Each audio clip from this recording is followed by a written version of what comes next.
If you look at the Economic Freedom of the World Index, the one area where Denmark doesn't score very well is fiscal policy.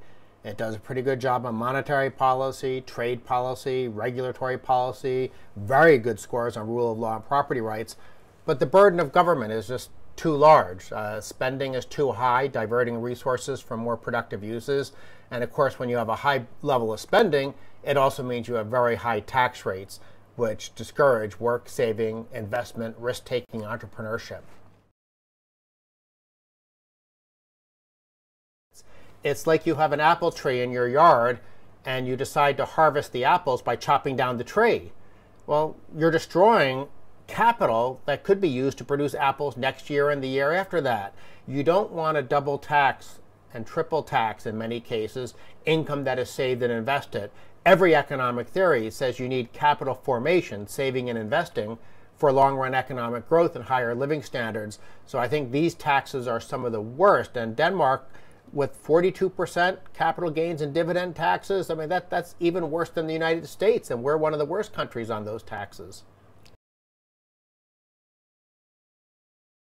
If you look at the individual income tax, that's another area where Denmark doesn't do very well. You have a 56% top personal tax rate, and that goes into effect at a relatively low level of income, not much above the average for the Danish economy. I mean, our top tax rates are too high in the United States, but at least you don't hit that high tax rate till you have something like $400,000 of income. So Denmark, that's probably the capital taxes and the high marginal tax rates on personal income. I think those really hold back the potential for the Danish economy, because who's being affected?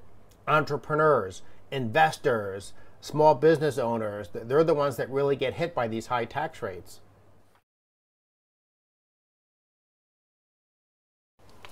Denmark does very well. It's one of the most free European economies because it does very well in areas other than fiscal policy. Now, that doesn't mean there aren't places that could be improved. But again, if you look at the Economic Freedom of the World Index, fiscal policy stands out. It's where Denmark is weak.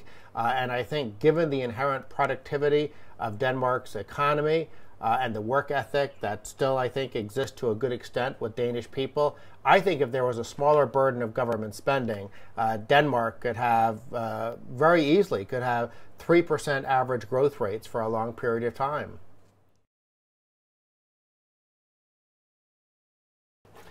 The problem with the welfare state and the high taxes that, of course, come with the welfare state is that you wind up driving productive resources to other countries with better fiscal policy. If your tax rates are too high, the money's going to move out, or the entrepreneurs and investors are going to move out. And in a globalized economy, this is much more important than it was, say, 30, 40 years ago. And Denmark, it's where they are behind the rest of the world, and with so many other options, even inside Europe, for where these investors and entrepreneurs could go. I think it is it's like an anchor holding down the Danish economy. From the big picture perspective, Obama's policies are a failure. Why? Because he's trying to make the United States more like France or Italy or Greece. We have a higher burden of government spending, higher taxes, more government intervention in the economy, more crony capitalism. We need free markets and small government in the U.S. We should be copying Hong Kong. Denmark should be copying Hong Kong. We should all strive to try to have an economy where government plays a minor role in the background, ensuring equal opportunity and equal treatment under the law, but not trying to engage in central planning, backdoor industrial policy, massive redistribution programs. These are things that historically, there's very strong evidence that they have a negative impact on economic growth.